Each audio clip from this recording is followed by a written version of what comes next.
Hello दोस्तों, नमस्कार, जय हिंद। मैं अरविंद सिसोदिया एक बार पुनः आप सभी का हार्दिक स्वागत करता हूं सत्य केतु डिफेंस एकेडमी के ऑनलाइन प्लेटफॉर्म पर। मेरे प्यारे मित्रों, मेरे प्यारे देशवासियों, आज हमारा जो है टेस्ट सीरीज वो चल रही है। 8वां पेपर सॉल्यूशन चल रहा है। इस 8वें पेपर सॉल्यूशन में देखेंगे कुछ 15 उचित प्रश्न जो परीक्षा की दृष्टि से महत्वपूर्ण होंगे हमारे लिए। चलिए दोस्तों, जल्दी से लाइव क्लास को ज्वाइन कीजिए, शेयर कीजिए, कमेंट कीजिए। कमेंट बॉक्स में अवश्य रूप से जय हिंद लिखिए, प्रश्न पढ़ें, ऑप्शन देखें, ऑप्शन में से सही ऑप्शन का आप चयन करें। चलिए दोस्तों, आ जाइए, देखते हैं पहला प्रश्न 8वीं टेस्ट सीरीज का। पहला प्रश्न क्या है? संविधान सभा की प्रथम बैठक कब हुई? ठीक है, संविधान सभा की प्रथम बैठक पूछा है। अब संविधान सभा का सबसे पहली बात यही आती है कि संविधान सभा किसकी सिफारिश पर संविधान सभा का गठन किया गया था। तो संविधान सभा कैबिनेट मिशन की सिफारिश पर, कैबिनेट मिशन 1946 की सिफारिश पर संविधान सभा का गठन किया गया। 16 मई 1946 को कैबिनेट मिशन भारत आया। उसके बाद संविधान सभा का गठन हुआ। संविधान सभा के गठन के बाद विभिन्न प्रांतों से, चाहे वो ब्रिटिश प्रांत हो, चाहे देसी रियासतें हो, और कैबिनेट मिशन के सदस्य, ये सभी मिलकर 389 कुल 389 सदस्य हुए थे संविधान सभा के। अब सदस्य होने के बाद इनको बैठक करनी थी। लोगों को सभी लोगों के सामने एक प्रस्ताव रखना था कि हमारा भारत का संविधान कैसा हो। भारत आज़ाद होने जा रहा है, अब इस आज़ाद भारत को हम विकासशील कैसे बनाएं, उसके उद्देश्य से उन्होंने कैबिनेट मिशन का संविधान सभा का गठन किया। और प्रथम बैठक पूछिए तो 9 तारीख तो फिक्स थी, 9 तारीख तो आनी है। अब दिसंबर था, अगस्त था, जनवरी था, मार्च था, 46, 45, 46 या 47।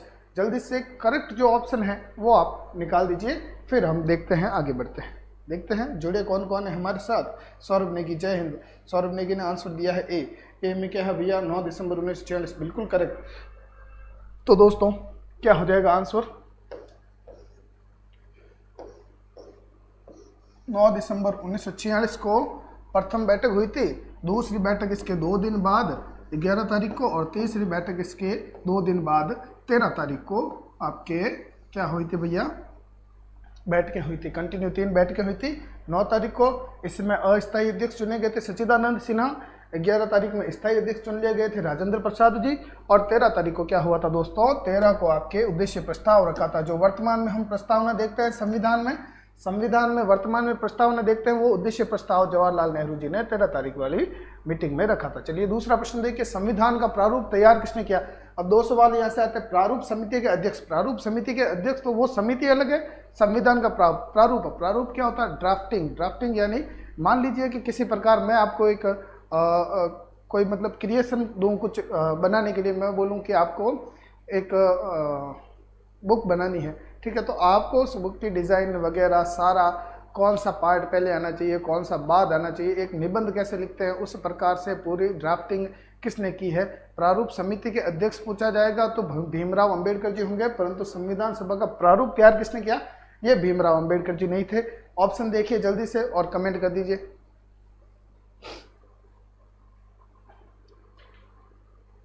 क्लास को थोड़ा शेयर कीजिए। अभी तक हमारे साथ बच्चे जुड़े हुए हैं, परंतु इतने नहीं कि, और जुड़े हुए हैं परंतु आप कमेंट नहीं कर रहे हो दोस्तों।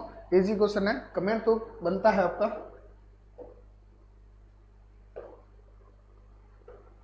चलिए, ठीक है। तो संविधान सभा का, संविधान का प्रारूप तैयार किसने किया? प्रारूप संविधान का तैयार किया था BN राव ने। किसने किया था? BN राव ने संविधान का प्रारूप तैयार किया था। ये याद रखिएगा, मोस्ट इंपॉर्टेंट सवाल है। चलिए अगला सवाल देखते हैं। सवाल है तीसरा, राष्ट्रपति शासन लगाया जाता है। राष्ट्रपति शासन किस अनुच्छेद के तहत लगाया जाता है? दोस्तों जल्दी से कमेंट कर दीजिए कि राष्ट्रपति शासन किस अनुच्छेद के तहत लगाया जाएगा। और बाकी के अनुच्छेद मैं आप सभी को बता देता हूं कौन से थे और कौन से नहीं थे। आप जल्दी से पहले कमेंट कीजिए कि राष्ट्रपति शासन किस अनुच्छेद द्वारा लगाया जाता है। सौरभ नेगी और सूरज यदुवंशी।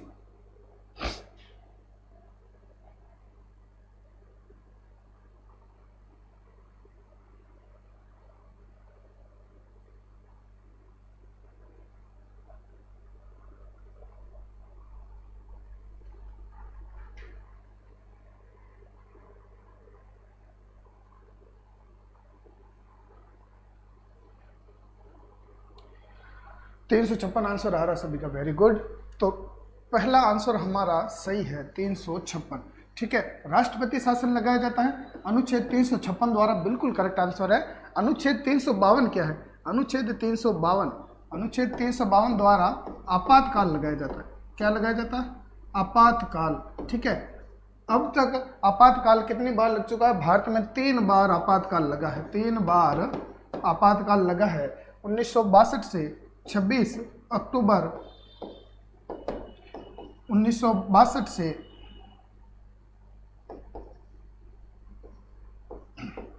10 जनवरी 1967 तक आपके 3 बार आपातकाल लग चुका है। ठीक है, और भारत चीन युद्ध के समय लगा था पहला आपातकाल। ठीक है, तो ये आपातकाल से संबंधित हो गया। अनुच्छेद 343 अनुच्छेद 343 है संघ की राजभाषा। ठीक है, संघ की राजभाषा से तात्पर्य है दोस्तों कि भारत की राज्य की भाषा कौन सी होगी? तो हिंदी और देवनागरी लिपि, ये संघ की राजभाषा हमारे किस में रखी? 343 में रखी थी। 360 तो वित्तीय आपात से संबंधित है। किससे संबंधित है? वित्तीय आपात। ठीक है, और वित्तीय आपात एक बार भी नहीं लगा है भारत में। तो आप समझ सकते हैं, कभी पूछ ले कि भारत में वित्तीय आपात कितनी बार लगा, तो एक बार भी नहीं लगा है। ठीक है, तो ये आपका करेक्ट आंसर होगा। ये हो गया आपके सारे। चलिए अगला देखते हैं, मुस्लिम लीग की स्थापना कब हुई थी? मुस्लिम लीग की स्थापना जल्दी से कमेंट कर दीजिए दोस्तों। 1907, 1911, 1914 या 1906? जल्दी से कमेंट कर दीजिए।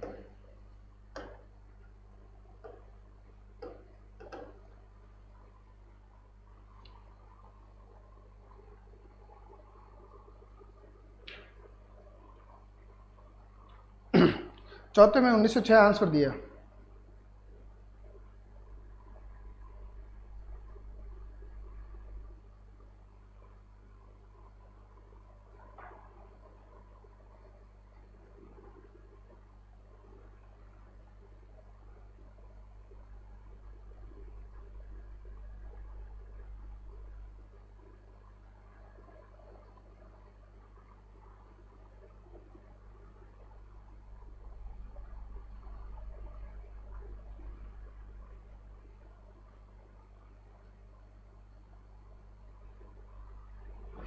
चलिए दोस्तों आ जाइए।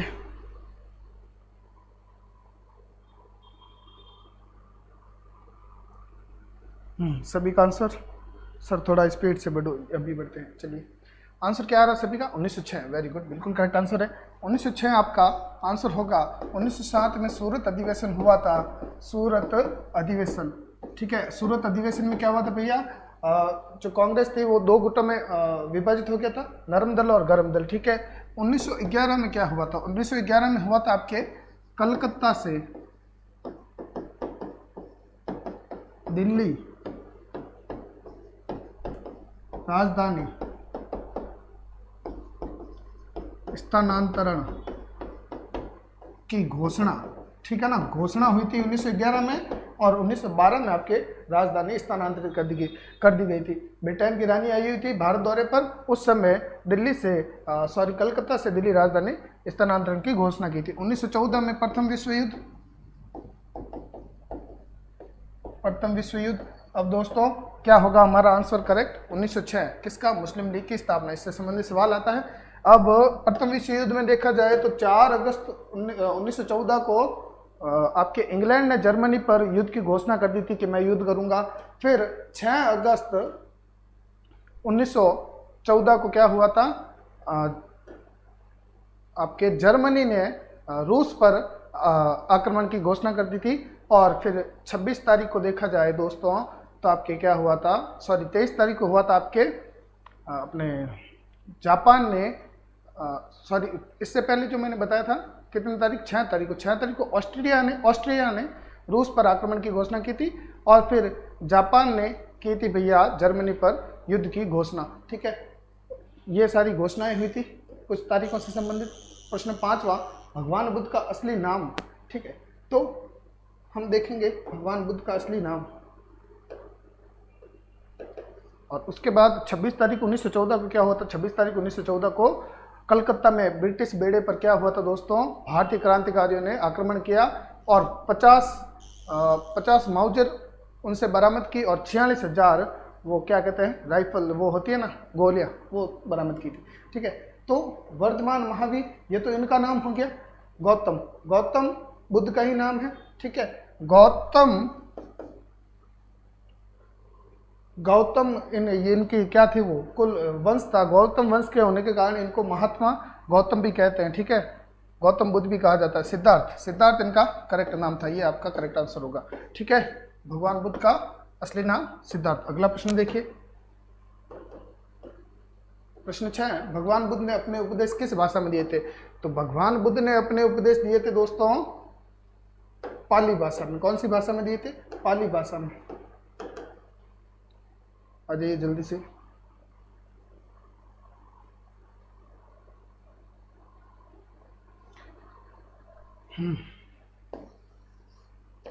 पाली भाषा में भगवान बुद्ध ने अपने उपदेश दिए थे। खरोष्टी भाषा, खरोष्टी भाषा इस तरफ से लिखना प्रारंभ होते हैं, इस तरफ खत्म होता है, वापस इस तरफ लिखते हैं, यानी कि दाएं से बाएं। ठीक है ना, उल्टा लिखते हैं, यहाँ से लिखना प्रारंभ करते हैं, यहाँ पर खत्म करते हैं, दाएं से बाएं तक आपके खरोष्टी लिपि चलती है। और अशोक के अभिलेख, अशोक का शहबाजगढ़ अभिलेख और मनसहरा अभिलेख खरोष्टी लिपि में मिला हमें। ठीक है, अर्धमगधी, अर्धमगधी से ही वर्तमान की जो हिंदी भाषा है ये अर्धमगधी से ही निकली है। अवधि भी अर्धमगधी का ही भाग है। ठीक है, तो ये आपके होंगे आंसर करेक्ट। चलिए अगला सवाल देखिए, 7वां, पाटलिपुत्र नगर की स्थापना किसने की थी? फटाफट कमेंट कर दीजिए दोस्तों, पाटलिपुत्र ने किसकी स्थापना की थी? जल्दी से कमेंट कर दीजिए।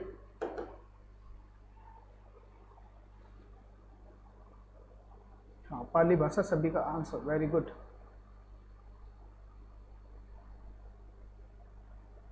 ओके, चलिए इसका बताइए जल्दी से आंसर।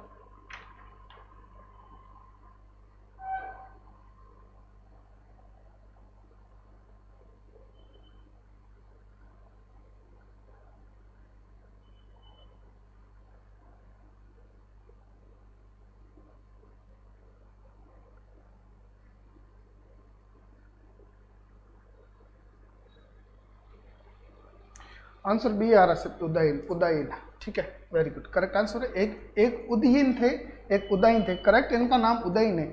उदयन जो थे वो बहुत पुराने थे, वो इनसे भी पुराने थे, वो किसके थे? चंद्रवंश के थे। ठीक है, अब ये उदयन, सबसे पहले बात आती है करेक्ट आंसर की। करेक्ट आंसर हो जाएगा आपका उदयन। ठीक है, उदयन ने पाटलिपुत्र नामक नगर की स्थापना की थी। अजातशत्रु बिंबिसार का पुत्र था, बिंबिसार का पुत्र अजातशत्रु था, जिसने अपने पिता की हत्या कर दी थी। बिंबिसार, अजातशत्रु को पितृहंता भी कहा जाता है, इसने बिंबिसार की हत्या कर दी थी। और बिंबिसार का पुत्र था अजातशत्रु, और उदयन जो था ये अजातशत्रु का पुत्र था। ठीक है, उदयन अजातशत्रु का पुत्र था। बिंदुसार अशोक के पापा, सम्राट अशोक के पिता, यानी कि ये मौर्य वंश से हो गए, ये हो गए आपके मौर्य वंश से। और बाकी जो 3 आप देख रहे हो, बाकी 3 आपको कौन से वंश के मिलेंगे भैया? हर्यक वंश के। हर्यक वंश के संस्थापक पूछा जाएगा तो बिंबिसार हो जाएगा। वृद्धरथ मौर्य वंश का अंतिम शासक, मौर्य वंश का अंतिम शासक। ठीक है, ये आपका करेक्ट आंसर होगा। चलिए, तो कुछ प्रश्नों को इस प्रकार से मेल जोल कर सभी प्रश्नों को देखिए और आंसर निकालिए, तो आपका सारा मैटर क्लियर होगा। चलिए 8वां सवाल देखिए, भारत का सबसे लंबा बांध। तो सबसे लंबा बांध पहले तो देखा जाए दोस्तों, लंबा बांध हो जाएगा आपके हीराकुंड बांध। करेक्ट आंसर हमारा क्या होगा? हीराकुंड बांध भारत का सबसे लंबा बांध, जो कहां पर है? महानदी ओडिशा, महानदी ओडिशा में है आपके हीराकुंड बांध। ठीक है, टिहरी बांध भागीरथी नदी उत्तराखंड में, कहां पर है? उत्तराखंड। ठीक है, हरिके बैराज है दोस्तों आपके यहाँ पर पंजाब में। हरिके बैराज कहाँ पर है? पंजाब में, सतलज व्यास नदी के संगम पर, सतलज व्यास नदी के संगम पर। ठीक है, भाखड़ा कहाँ पर है? तो भाखड़ा है बिलासपुर हिमाचल प्रदेश। नागल कहाँ पर है? नागल है आपके रोपड़ जिला, पीबी पंजाब है ना, पीबी लिख देता हूँ मैं, पीबी पंजाब में है। ठीक है, ये नागल जो है ये भाखड़ा से 13 किलोमीटर दूर है। ठीक है ना, याद रखिएगा ये दोनों अलग अलग है, भाखड़ा अलग है, नागल अलग है। ये 1944 में स्टार्ट हो गए थे भैया। ठीक है, 1944 में इसकी बनना प्रारंभ हो गए थे। उस समय राजा जो थे, राजाओं ने बनाना प्रारंभ किया था। अगला सवाल देखिए, 9वां, दक्षिण भारत की गंगा किस नदी को कहा जाता है? दक्षिण भारत की गंगा, तो दक्षिण भारत की गंगा होगी कावेरी नदी। कावेरी नदी आपके पश्चिमी घाट के ब्रह्मगिरी पहाड़ियों से उसका उद्गम स्थान है। कहाँ से है? ब्रह्मगिरी पहाड़ियों से इसका उद्गम स्थान है। सॉरी, हाँ ठीक है, महानदी ओडिशा, वेरी गुड। ठीक है, कृष्णा, गंगा, गोदावरी। गोदावरी का है आपके, गोदावरी का है त्र्यंबक पहाड़ी, नासिक, महाराष्ट्र। ठीक है, गंगा का है गौमुख, गंगोत्री, हिमाचल प्रदेश के गौमुख से गंगोत्री, हिमनद से। ठीक है, कृष्णा है आपके महाराष्ट्र के महाबलेश्वर,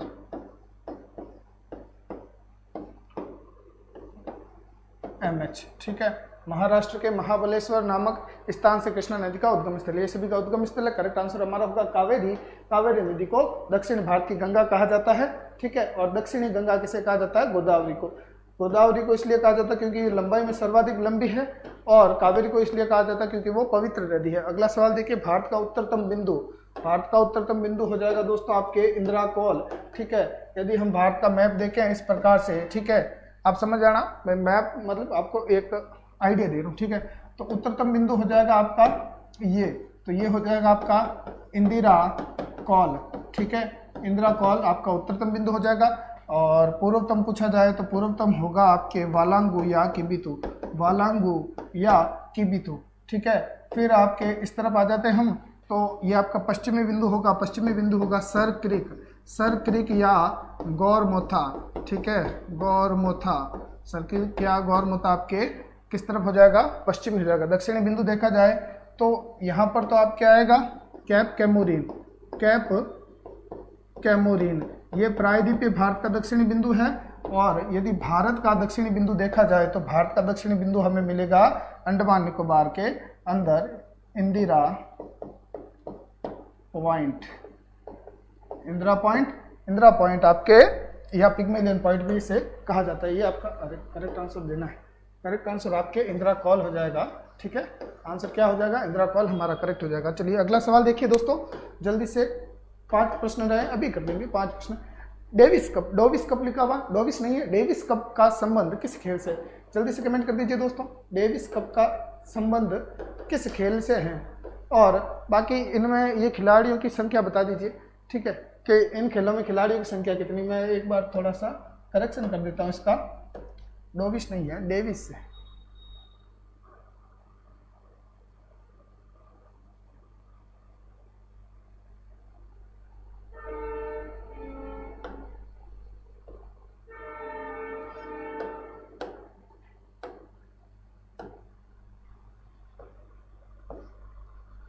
डेविस कप का संबंध किस खेल से?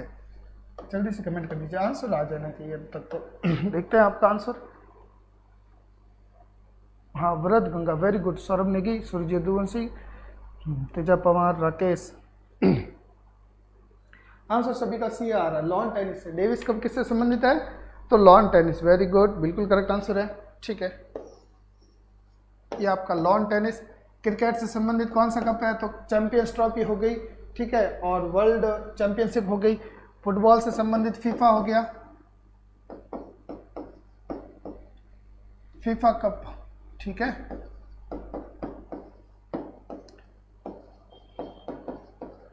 चैंपियंस ट्रॉफी, ये ज्यादा पूछा जाता है।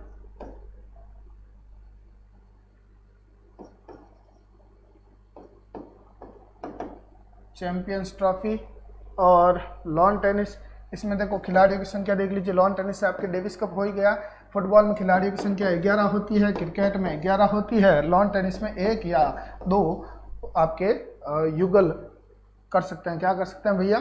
खेल सकते हैं। खिलाड़ियों की संख्या भी आपके हो गई। अगला सवाल देखिए, सांकेतिक मुद्रा का प्रचलन सर्वप्रथम किसने किया था? प्रश्न इस प्रकार से पूछा जाएगा। यहाँ पर क्या लिखा हुआ है? सांकेतिक मुद्रा चलाने वाला प्रथम शासक कौन था? जल्दी से कमेंट कर दीजिए। तो सांकेतिक मुद्रा आपके चलाई थी दोस्तों मोहम्मद बिन तुगलक ने। मोहम्मद बिन तुगलक MBT ने सांकेतिक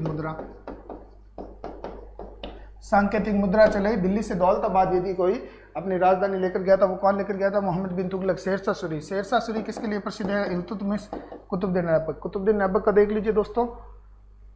शेरशाह सूरी के समय रुपए ढाला गया था, यानी कि सिक्का। ठीक है। इल्तुतमिश तुर्कान-ए चहलगानी,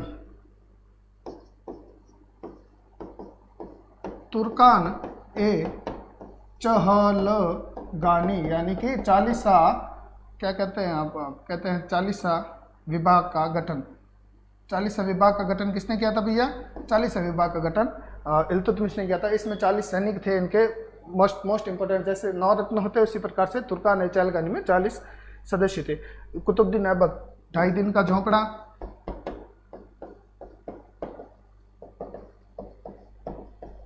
झोंपड़ा, और कुतुब मीनार का निर्माण कुतुबुद्दीन ऐबक द्वारा करवाया गया। अगला सवाल देखिए जल्दी से। 12 सवाल हो गए, अब तो 3 ही रहे हैं। कन्नौज किस नदी के किनारे स्थित है? मोस्ट इंपोर्टेंट, वेरी गुड, अच्छा सवाल है।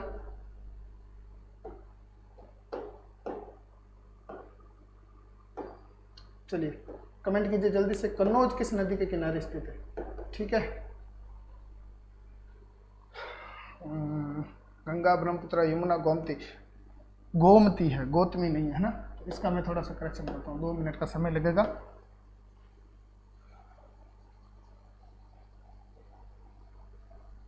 जल्दी से कमेंट कर दीजिए आप आंसर देखते हैं आपका अभी। गौतमी तो कोई आपकी नदी है नहीं। चलिए, हाँ, grand truck road, Sirsa, Ganga नदी के किनारे। सभी का आंसर क्या आ रहा है? गंगा नदी का किनारा, वेरी गुड।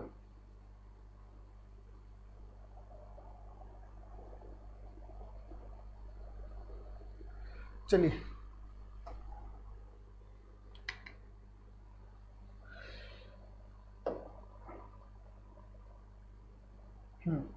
गंगा नदी का किनारा। गंगा नदी के किनारे आपके देखो हरिद्वार है सबसे पहले, हरिद्वार, वाराणसी, कन्नौज, और कौन सा गाय? प्रयागराज। ये मोस्ट इंपॉर्टेंट गंगा नदी के किनारे स्थित है। एक फर्क का भी है, वो भी गंगा नदी के किनारे स्थित है। ब्रह्मपुत्र के गुवाहाटी मुख्य रूप से शहर है जो ब्रह्मपुत्र नदी के किनारे। यमुना के दिल्ली और आगरा, यही पूछा जाएगा, दिल्ली और आगरा जो शहर है वो यमुना नदी के किनारे स्थित है। गोमती के सुल्तानपुर और जौनपुर। ठीक है, ये मुख्य रूप से इनके होंगे। आंसर हमारा हो जाएगा गंगा नदी के किनारे कन्नौज स्थित है। अगला सवाल देखिए, विश्व हिंदी दिवस कब मनाया जाता है? फटाफट कमेंट कर दीजिए। विश्व हिंदी दिवस कब मनाया जाता है? जल्दी से कमेंट कीजिए दोस्तों। पटना भी था, मैंने लिखा नहीं, भूल गया था। खैर कोई नहीं, चलिए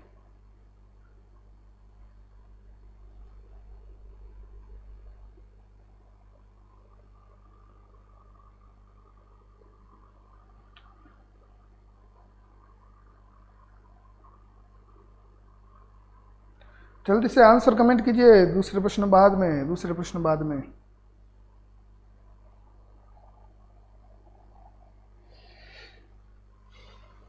10 मार्च कल मैंने बताया था एक CISF यानी केंद्रीय औद्योगिक सुरक्षा बल। ठीक है, केंद्रीय औद्योगिक सुरक्षा बल CISF का दिवस मनाया जाता 10 मार्च को। और आपके मनाया जाता विश्व किडनी दिवस। विश्व किडनी दिवस आपके कब मनाया जाता भैया? 10 मार्च को मनाया जाता। 10 अप्रैल को होम्योपैथी दिवस मनाया जाता। कौन सा? होम्योपैथी होम्योपैथी दिवस मनाया जाता है। ठीक है, 10 जनवरी को कौन सा मनाया जाता है? 10 जनवरी हमारा करेक्ट आंसर होगा। विश्व हिंदी दिवस, हिंदी दिवस मनाया जाता है। और देखा जाए 10 फरवरी को, तो 10 फरवरी ने प्यार वाला दिवस आया करे। फरवरी में तो क्यों आई? टेडी बियर, टेडी बियर, इस प्रकार से कुछ। हाँ, बियर है और टेडी। ठीक है, चलिए अगला सवाल देखिए, लास्ट सवाल। ठीक है, फिर क्लास समाप्त करते हैं। समय ओके। आगा खां ट्रॉफी किस खेल से जुड़ी है? मोस्ट इंपॉर्टेंट सवाल, जल्दी से कमेंट कर दीजिए। आगा खां ट्रॉफी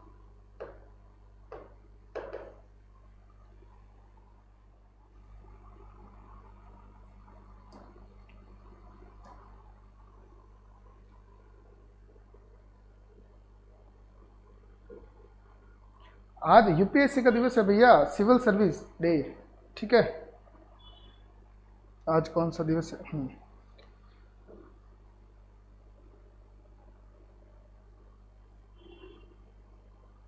हॉकी से संबंधित बता रहे हैं। ठीक है, very good.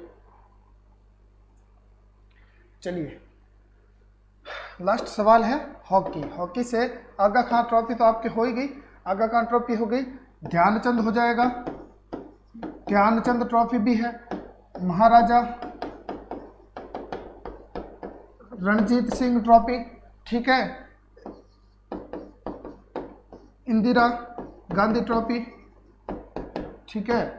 Nehru, Jawaharlal Nehru trophy,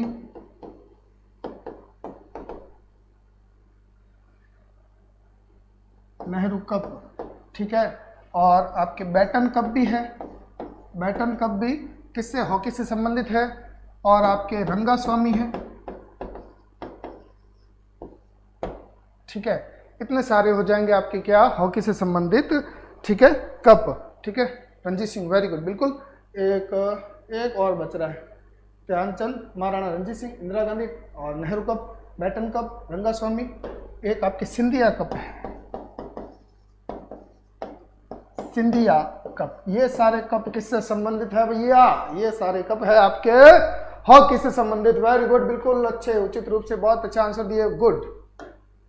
चलिए ये ही आपकी 15 प्रश्नों की क्लास समाप्त। कल पुनः इसी समय इसी प्रकार से कुछ अच्छी सीरीज, अच्छे प्रश्न लेकर आएंगे। तो आ जाइए दोस्तों, कल पुनः आपसे मुलाकात करेंगे। तब तक के लिए धन्यवाद। जय हिंद और जय भारत।